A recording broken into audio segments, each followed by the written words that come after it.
if I would hire you, how would you help me? They look to hire consultants or gurus. All you got to do is follow these 3 steps. No. So how do you go from $10 million business to $100 million business from talent perspective? No one's in the roofing business. They're in the reputation business and the brand business. Who makes the best coaches? Cash and nothing better than cash in hand. I agree with it, and well said. I found out that people in Maine like cannabis, so I could grow some cannabis. Yep, that's me. That's my problem. 1099 versus W-2 employees. And then their furnace blows out in the basement, and they think, well, I never heard from these people anyway, right? I got to get a new furnace. How do you find money to advertise, to make a phone ring? But I think that we need to teach our leaders how to be coaches.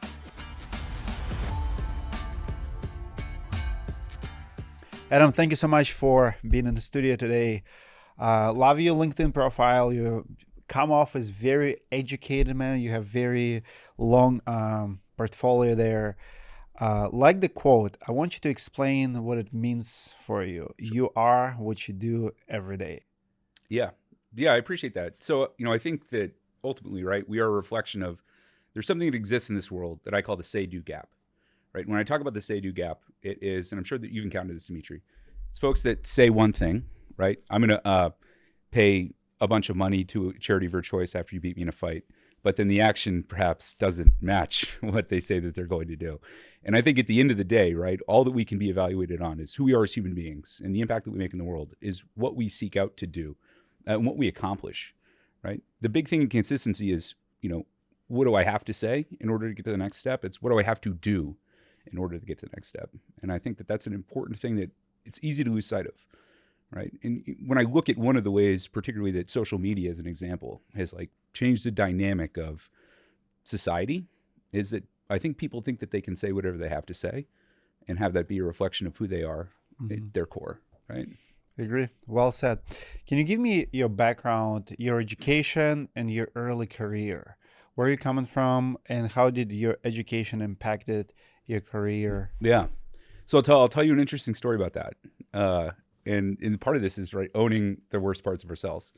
So I had to put myself through college, and I had to find a way to do it. And I was lucky enough to grow up in New England. And in New England, there's a program called the New England Regional Student Program. So if you study a major in another state in New England that they don't offer in your own state, you can get in-state tuition plus like $100 a credit hour. So I tried to find the cheapest place to go to college, which was Maine. And in the University of Maine, they had a program at the time called Public Financial Management, which no longer exists. But I couldn't study that in Massachusetts. So it was really cheap for me to go to school in Maine. And I also found out that people in Maine like cannabis. So I could grow some cannabis while I was in college and find a way to come out of school debt-free.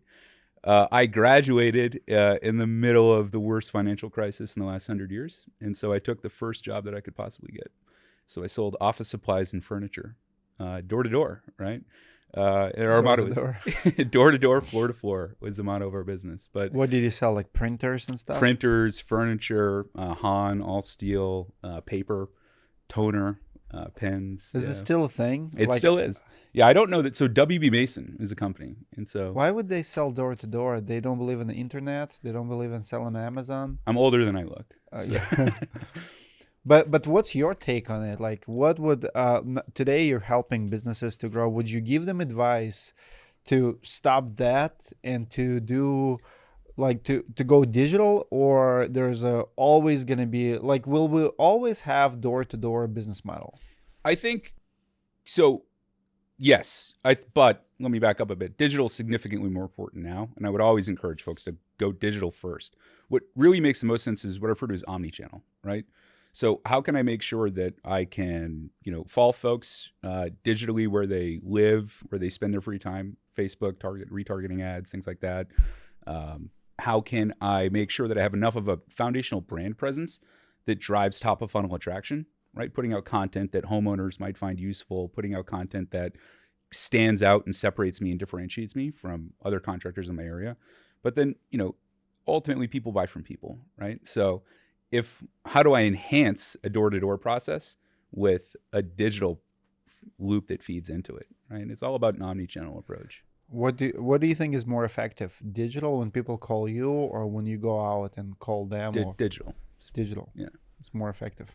I find digital to be more effective because when you look at kind of the amalgam of your sales funnel.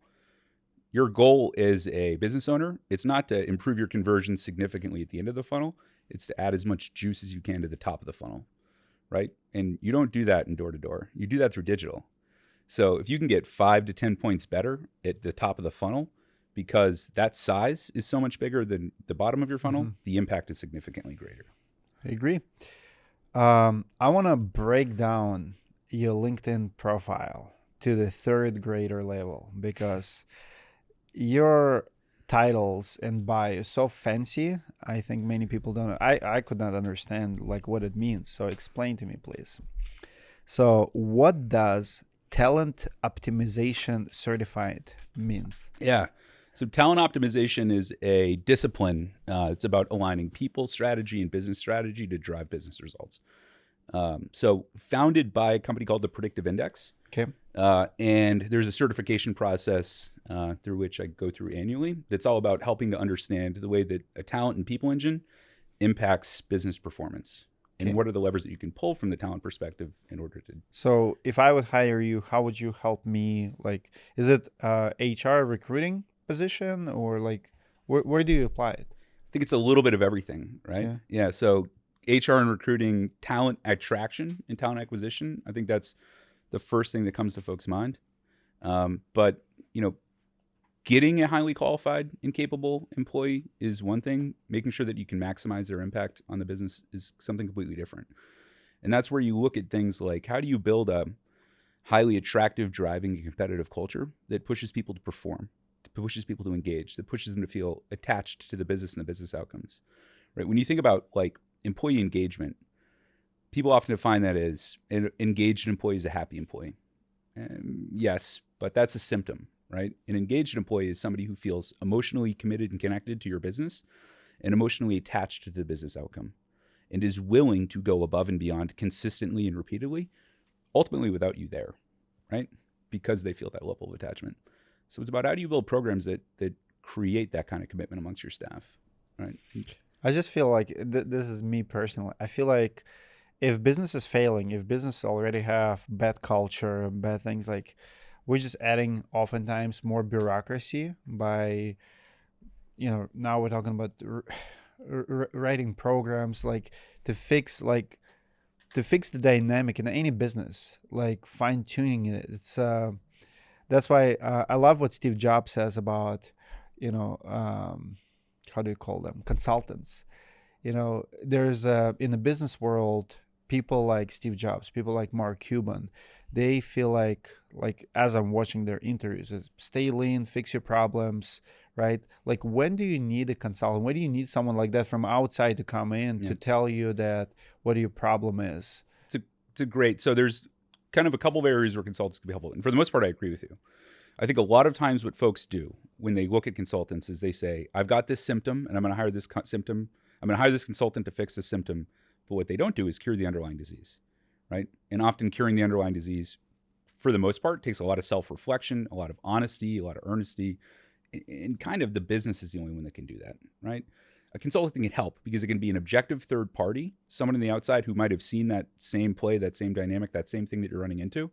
A great consultant like me, I wouldn't charge for that. There's no way. If you want my help to understand what your disease is, I can help point you to it, but I probably can't cure it. And you're going to win in your business around the margins. So when you've started to begin the process of curing that disease, now you can think about how you triage and treat these symptoms around the edges of it, right? That's where the consultant might come in to help you win at that margin, 5 to 15% improvement, right? How to make a little bit here, a little bit there, a little bit there. But like curing the disease, that's something that you as a business owner, you got to do yourself, right? I agree with it, and well said, because it's like going to the gym. It's if you don't have a discipline to work out, you can hire a coach, but he's not gonna make your workout. You still have to, like, it's very easy for me to say like, hey, you have a diet problem, and I can help you with the diet. Actually, one of my best friends trying to lose weight, and I'm like, dude, stop eating bread. He's like, Dmitry, but I love bread. Well, be fed then. Then don't complain that you want to lose weight. Yes. Yeah. That's a great analogy. And that's something that you find often, right? You find owners that they look to hire consultants or gurus, and there's so many of those folks that are in market, right? That but they want to fix the symptoms of this underlying disease that they don't want to come to terms with themselves. But would you say that consultants often the problem is solved with their promises? Because consultants advertise, gurus advertise like, hey, if you have this problem, so, and everybody goes like, yep, that's me, that's my problem, and now hire me and they'll go away for X amount of dollars. Yeah. Like there's a marketing promise that we will take this pain and this problem away. And oftentimes it's not happening. No, and it isn't. And that's where I would point directly to the consultant. You don't know what the real problem is. It's easy to say, and that's a one size fits all approach. Hey, just do these couple of things. This is my recruiting program. It works for everybody that does this, as everybody that's hiring sales reps. All you got to do is follow these 3 steps. No, right? It's not a reflection of organically what exists within your culture, what's going on within your business, what are the nuances that are specific to your company and your situation. And that's like the difference I would tell you between a great partner, is I would refer to a good consultant as a good partner to you into your business, because they take time to integrate themselves in your operation, to become a part of that culture, to understand to some degree where the bodies are buried, right? But they're not going to just say, and this is my one size fits all approach that works for everybody, because that doesn't work. Every business is a unique individual and unique reflection of themselves. What about this title? Predictive Master Practitioner. Yeah. I don't understand a single word. What does it mean? Like, so Predictive Master Practitioner. Yeah. So Predictive Index is a psychometric instrument. It tests folks' behavioral drives, innate behavioral drives. And so that background, or that part of my background, is helping to bring that science to life within organizations. So we have a video guy right there. How can we if I'm a business owner and I want to analyze him, how would you do it? Yeah, so there's all kind of different science, and I'll talk quickly about the Predictive Sure. Index. So the Predictive Index it's a free choice stimulus response assessment. And when I talk about behavioral drives, innate to every human being are behavioral drives. And I'll use this as an example. Hard coded into your DNA is the drive to survive, right? Mm-hmm. It's one of the things that helped us as a species continue on and continue forward. Part of that drive to survive creates a behavioral need. And that need is, I know I have to eat food in order to feel this drive to survive, right? And so I can take that behavioral need, I need to eat, that fuels that behavioral drive, I want to survive, and I can predict likely behaviors. I could say that you'll probably go to a restaurant, you might go to a grocery store, you might go to a farmer's market, right?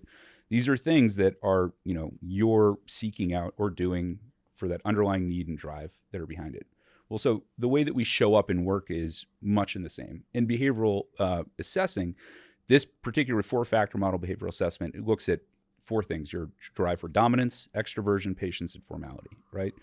Said differently, how do I generate and value ideas? How do I best communicate? What type of environment unlocks everything I bring to the table? And how important are rules, regulation, and data to me as I go about my world? So the way the Predictive Index works, it's about a 5-minute free choice. Is there like what kind of information you give to the business owner? Is it scale rating? Is it description? Yeah, it's behavioral description. I can send, so I don't do this work as much any longer, but I'm happy I have partners and things in the space. I'm just curious. Yeah, I can send you a link. So it's free choice stimulus response. So you get a list of 80 adjectives, and then you select the adjectives that create a stimuli in your brain. And the output is a behavioral report.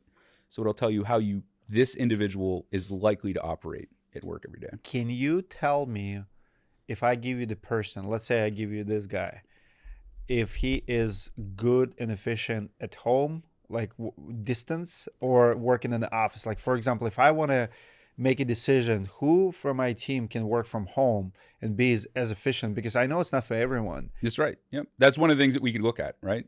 And so as an example, one of the things I would look at would be your drive for extroversion. So what is that? Your drive for extroversion. So folks that have a higher extroversion drive, they tend to actually do less well working at home because they're alone by themselves all the time. Yeah. They don't get as much interaction. They don't get to work with and through people, right? Eventually they get... Out of 100 people, out of 100 employees, how many, like what's the split for people who can work from home efficiently versus for people who must be in the office to be efficient? That's a good question. And human beings are unique, right? Of course. But do we have more people who can work from home, or do we have more people who should be in the office to be productive? I would say Probably it's closer to 50-50 than anyone might want to realize. Really? I would say you might have more folks that want to do or more successful working from home at this point than working in an office. Really? So, but what's your take on the whole controversy, like even like Elon Musk and stuff going out and saying, nope, gotta come back to the office? I think that goes back to what we were talking about earlier, which is treating symptoms and not curing diseases. Right? The symptom is a lack of productivity, and so we want to cure the symptom by forcing folks to come back in the office where we can supervise their work or more engage them in the work that we do at hand. But there's a different disease that's behind that, right? That's the symptom.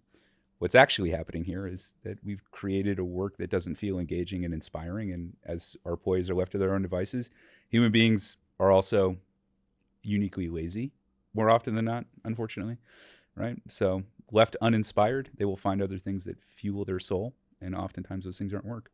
I see. What about certified intrinsic coach? Intrinsic coach, yeah. Intrinsic.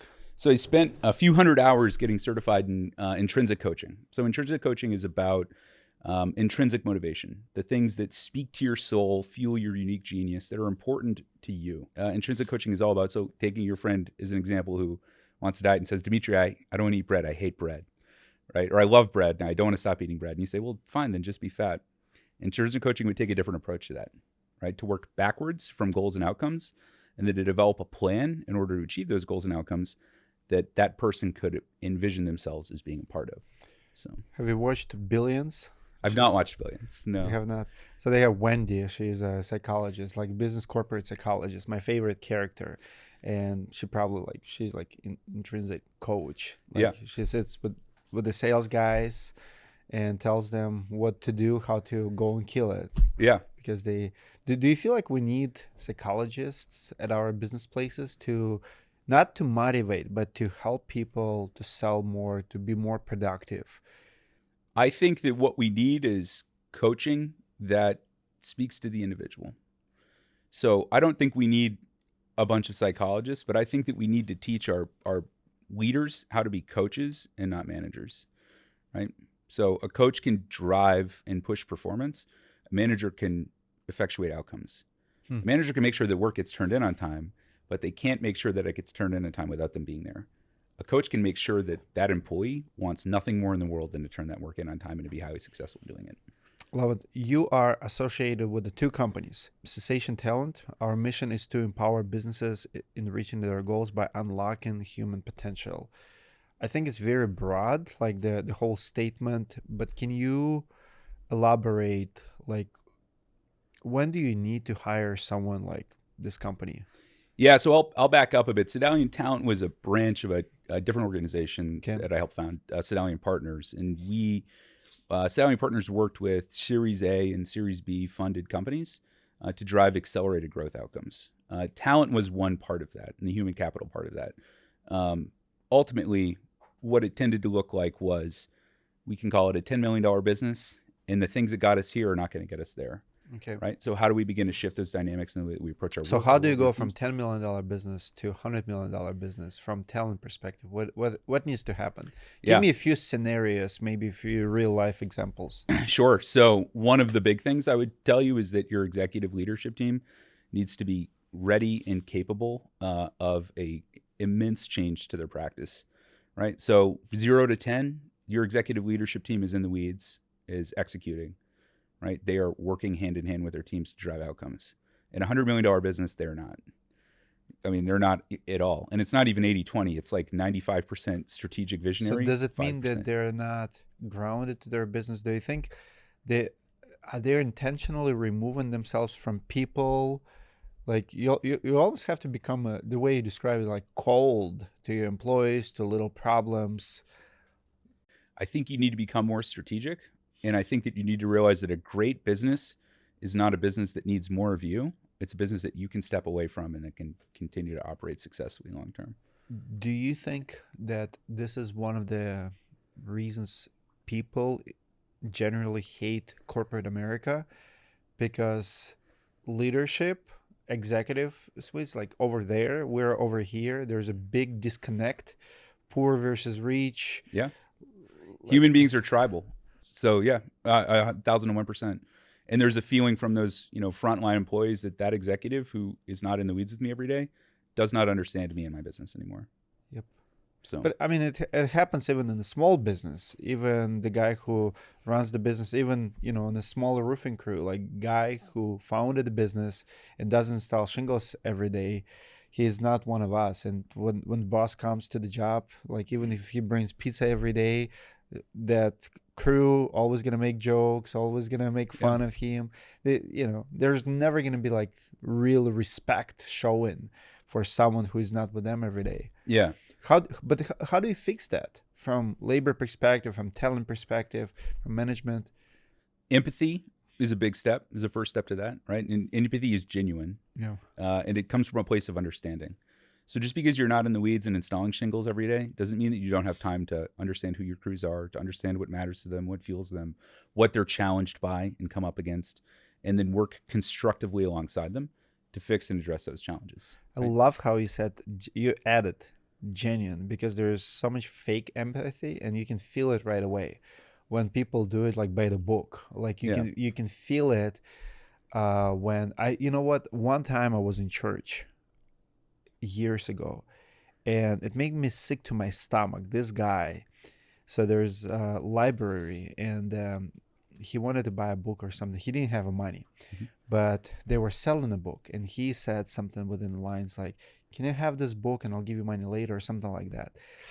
And then lady said, no, I mean, we sell what we sell, whatever. And he was member of the church, whatever. And he made a comment. He said, don't you know how much I donate to your library? Like, I probably bought thousands of books here. Like, and I'm like, are you freaking kidding me? Like, you don't have money, like go borrow like $20, whatever, buy a book, right? But he was like showing like everything he's done for them. It's like because of him. And oftentimes I see it in our businesses where, even how you bring lunch to your crew, like, or to your employees can be genuine or fake. You can always tell if the business owner really cares or he's just doing it for the check mark. Yeah. So to earn respect, you have to, I got it. But still, you take smaller businesses to become a bigger businesses, and you essentially take them, like, you help them to get disconnected from their business in a sense. How do you teach that? How do you, because many refuse, and you can tell that many business owners, they never ever completely disconnect. They like it so much that they step in and they always do like manual labor of some kind. They want to feel needed. They want to feel wanted. I'm going to correct you. I wouldn't say many. I would say most fail. And the reason that there are only handfuls of businesses that get up over that 50, 60, 70, $80 million range in revenue is because that is a really difficult thing for most founders, owners, and executive leaders to adjust to, which is, it's not on me to do this anymore. Would you say you have to become cold? Like, or colder, like, because you have to transform your like everyday life, like who you are. Like if you really care, it's not just learning to delegate is like level 1. And there's like 25 more levels. How do you learn not to care about, like, for example, let's say you want to lay off, you need to lay off like Apple just laid off like 600 people who are working on car, like electric car, and they're like, oh, don't need you anymore, 600 layoffs or whatever, close the department. So this is the difference between great leaders. I would tell every executive or founder this: you're never going to not care, and if you don't care, then that's a symptom of something different about you first as a human being, right? But about the dynamic that business. You should care deeply, and if you care deeply, you'll care to be connected and attached and want the best for every aspect of your organization, every member of your team, et cetera, right? So it isn't about being able to not care. It's being able to make, in that instance, really difficult choices that are going to significantly negatively impact the lives of countless people. And in part because you know that perpetuating failure isn't in anyone's best interest too. Human beings don't like to do things we're not good at, not successful at, right? So letting talent die in the vine in that way is equally a disservice to that individual than kind of liberating them, freeing them to go out and find something that really drives their genius. Interesting. Have you seen viral post on LinkedIn, actually, out of all places, last 2 weeks, where employer fires 2 employees and made a video crying about it. Went viral because he is like, so he let them go, and then he makes, I think, YouTube video, and he literally cries how hard it was for him to let them go. And internet community went insane Yeah. because he did not do it. Like, after all, he's like, yeah, it was so hard. And they're like, well, but what are you doing here? You're trying to get attention to you, not to them. You let them go, and now you're selfishly making a post about you, not about them. It's fake empathy, as you just described, right? Exactly. Yeah. And he got roasted. There's so many articles. It's actually got outside of LinkedIn and say, like, here's what's everything wrong with LinkedIn. Yeah. Because the executive teams, they just care about themselves, and even after they fire people, they make posts like this crying how hard it was for them. Sympathy for them, right? It was, yeah. I mean, and it's sad. I mean, so you think through, right? And like building foundational, like grounded understanding, I think, is critical. One of the things that I always encourage folks to do, there's a big difference between listening to understand and listening to wait to talk, right? And so listening to understand builds connection. And I always tell folks, like, hey, before, like, when you're talking with an employee, when you're talking with a team member, anybody, be very ever present in that moment, kind of shut down all those outside stimuli, try to repeat back what you think you heard, make sure that they feel valued and understood, and then share your perspective. And what I noticed with a lot of folks like this individual that went on a crying tear that you're telling me about, right, is that I'm sure he never did that. I feel very confident that he didn't, that he probably talked at his employees and never spoke with his employees, that he didn't understand their perspective or how they were impacted. And, you know, he's allowing his own pain, difficulty, or trauma, I don't know if you would use that word there, but around that situation to overshadow how it horrifically negatively impacted the members of his team. So yeah, very interesting. Like, we have so many selfish business owners, and that's what's wrong with business oftentimes. That's why many people don't like business owners, because of the things like that. Your website, or not your website, Cedalion Talent, let's say. Yeah. Data is not enough. I like it. Yeah. So what's the most important besides data? Like, what else to track? What else, like, besides data, that's very, very important? Data is important. Perspective is more important, I would tell you, right? Perspective and connection. So I know a lot of folks that have run $20 million companies that have incredible P&Ls, have really high EBITDA margins, that have no connection to their business. None, right? The data would tell you that it's really healthy, it's really successful. And the perspective would tell you something very different, which is there's organizational, institutional risk. The question I wanted to ask you is, who makes the best coaches? People who've built the businesses and have been there. Like, so let's say someone builds $100 million company, went through all the pain, and then become a coach, or someone who went to school, because it always fascinated me, like even Harvard, School of Business, there's a lot of professors there. They never had a business, which is, a lot of people hate on it, and they say, well, those who can't teach. I don't agree with it, because if you look at even sports, a lot of boxing coaches, like professional boxing coaches, they've never have medals. They were not champions, but they know how to coach, right? And who makes the best coach? Is the person who's been there, the business owner himself who retired, or someone who's always been coaching? Yeah, I think it's a great question. Here's what I can tell you about folks that tend to make good coaches. They've got at least some perspective of having been an operator. So I've got a little bit of experience having operated and led a company. I can familiarize myself a little bit, personally, with the challenges, the things that you're running into. It doesn't mean that they've spent 20 years and built a highly successful business. And then a lot of times I would tell you those folks make bad coaches because they've done it in a vacuum.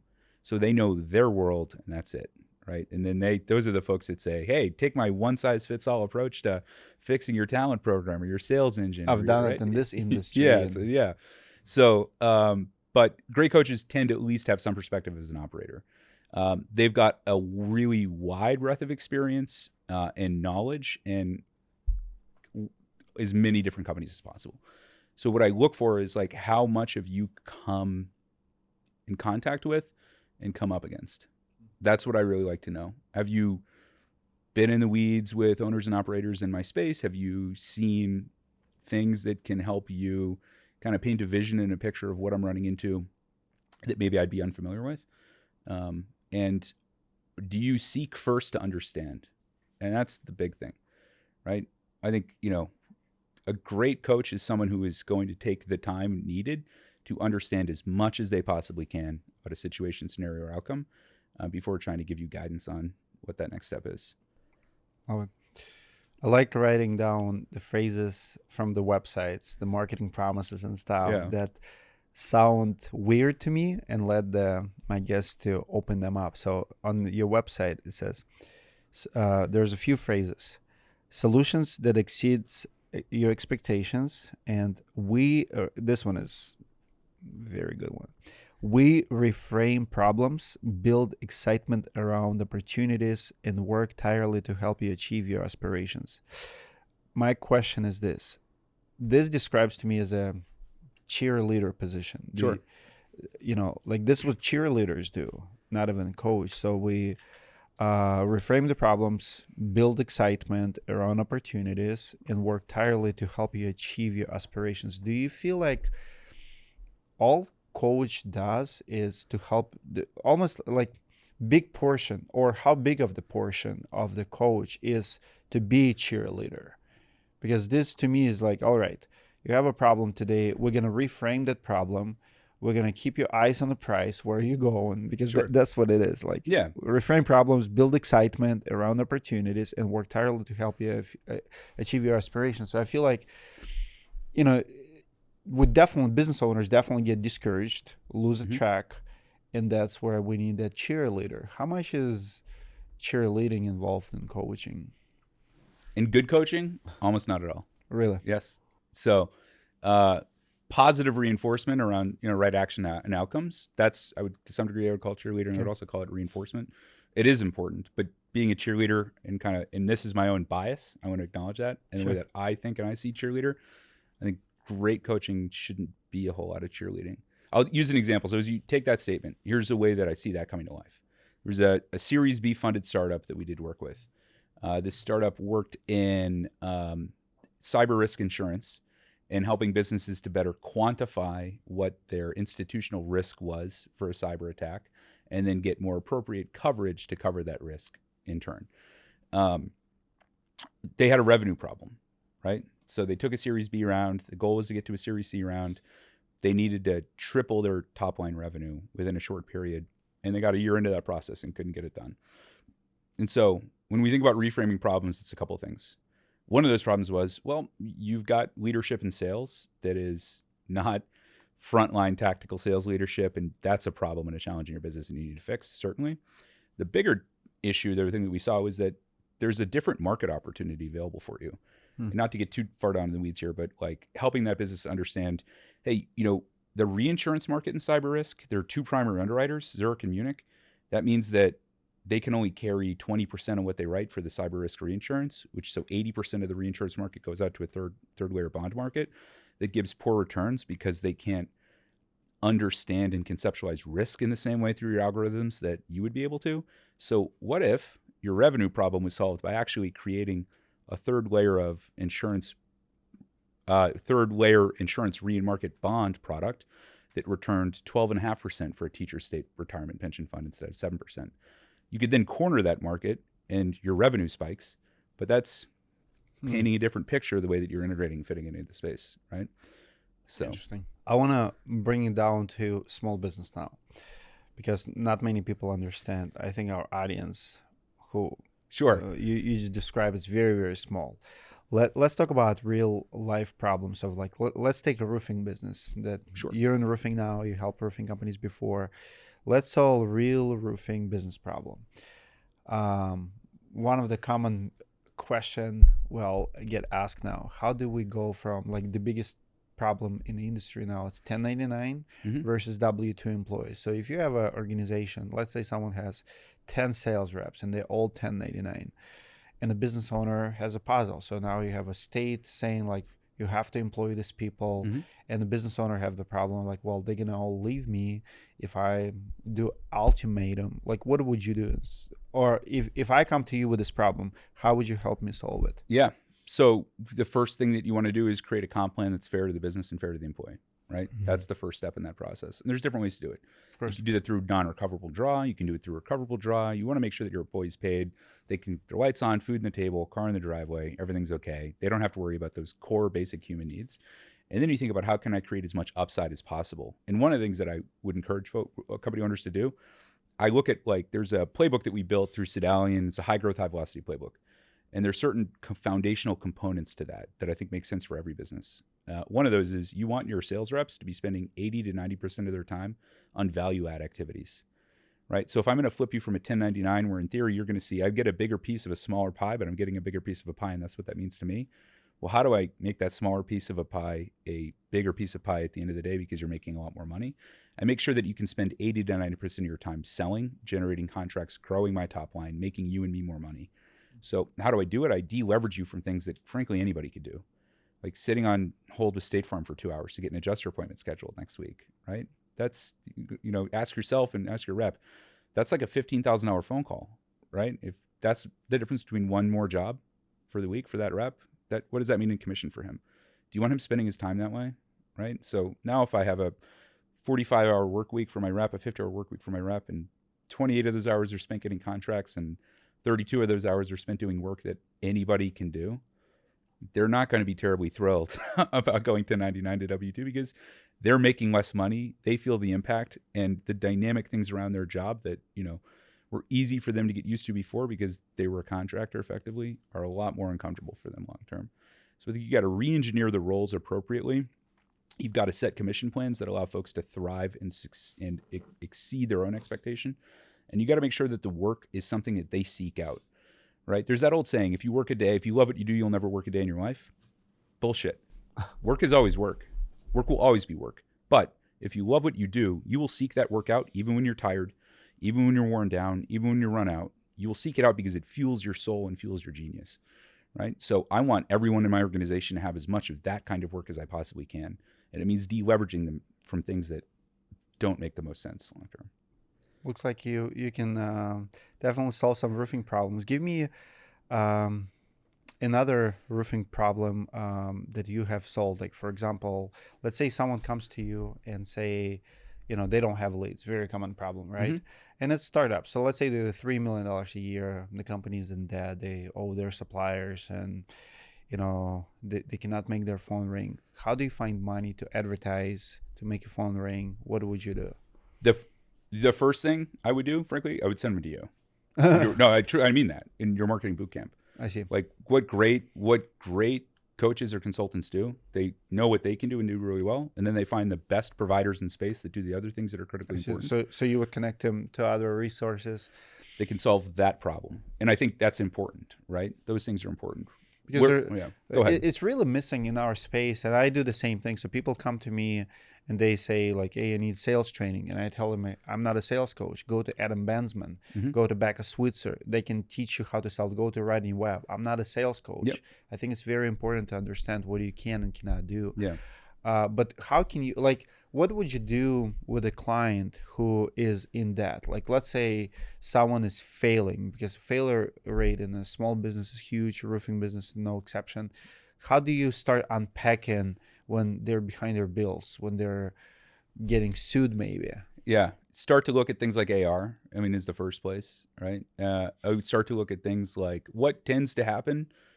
It's what I refer to as moments of stress and organizational stress. And in these moments of organizational stress, we overlook things that are business critical, business critical for our operation, for our success, for things long term. Those look like, hey, the homeowner got the check from the insurance company that doesn't match the final invoice because insurance is seeing if we're going to notice it or not. But I need money so desperately, I don't really care. I'm just going to take and deposit that check. And now insurance is going to say that the job's all the way paid out and closed. And so trying to get the other $6,000 that they were supposed to pay out, which is really my money and my revenue, right? I'm exposed towards that. So a big part of what I first start and is AR. And how do we approach AR? How do we solve an existing long-term AR problem? Because if you're $3 million and you're having trouble paying suppliers, that tells me probably 35% of your total AR balance is over 90 days.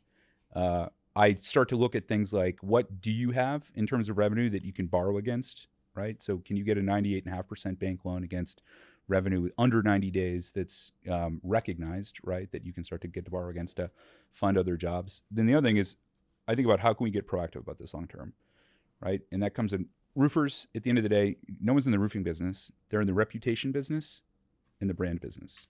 That's what they're in, right? So I agree.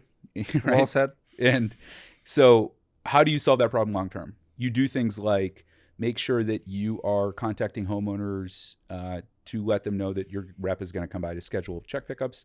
There's this wonderful thing, but also this thing that creates great risk in roofing. I'll just sell another roof. Everybody thinks that they can just fix the problem by selling 5 more roofs, and that exists. Sales fix everything. Yes, sales fix. Yes, you're right. Yeah, it doesn't, and that especially exists for your sales rep who we talked about earlier. Work that fuels your soul. They're there to get more contracts and to drive more revenue. They are not there to contact a mortgage company to ensure that the check's going to get to the homeowner in a week and that the homeowner's going to have no issue to pick that up. They're probably not even thinking about those outstanding checks because that's someone else's job. That's, oh, Dan owns a company, his wife takes care of finance. She'll take care of that for me, right? So this is how things like, you know, an insurance depreciation check sits in a homeowner's kitchen table for 62 days, and then their furnace blows out in the basement, and they think, well, I never heard from these people anyway, right? I got to get a new furnace. So now all of a sudden, the risk goes right back to the contractor. So you got to create programs that long-term solve those problems. When in the immediacy, you're offering settlements to customers, you're pursuing liens when and wherever possible, you're borrowing against expected revenue that you have not realized, because cash and nothing better than cash in hand if you're that distressed. So agreed. What other services you offer for roofing companies, and how can people reach out to you? Yeah, so the big thing I'm doing today, and Cedalion is more my past, right? Sure. So Yeah. the big thing I'm doing today is working in SMA support services. We are outsourced business process outsourcing for roofers. What we enable roofers to do is the things that only they can do, right? Like a business owner and a sales rep and everyone in your organization, they should be focusing their work on the things that are significant value add to the company and the things that only they're capable of. And roofing in particular is like high noise, high velocity business. So, you know, I've been involved in a handful of unicorns and kind of building these great big software startups. I'll tell you, there's 3 things that every one of these huge, large exit software companies had in common. And they're true for every roofing company. The first is any sales rep that went in and tried hard could make 6 figures. It's very true in roofing. The second was they had a culture and a dynamic that allowed folks to believe in something bigger than themselves, which is very true in roofing. And the third was they were high noise, high velocity. They moved quick, and there was a lot of work going on at all times. And that's very true in roofing. So like the 3 things that I see as the most important pieces of DNA for huge outcomes, they exist in every roofing company. It's a matter of making sure that we're architecting our work and our jobs in the right way to enable folks to achieve those outcomes. And so what we help roofing company owners do is understand, what do you need to carry staff and teams here to do for you? And where can you deleverage risk for your organization and bring work somewhere else so that your people are focused on the things that they can do 80, 90% of the time, and not the things that anybody can do for a whole lot less money. So Love it. How can people reach out to you? So check out our website, smasupportservices.us. I also do a lot of give the game away for free coaching. So if you check out SMA Support Services on our socials, you'll see a lot of coaching, a lot of stuff. You know, my background is an executive coach. Some of the same guidance that I was giving to folks that might be helpful to think through and read through as you're in your own business. So awesome. Thank you so much for this. Appreciate it. Thank you, Dmitry. Appreciate it. Cheers.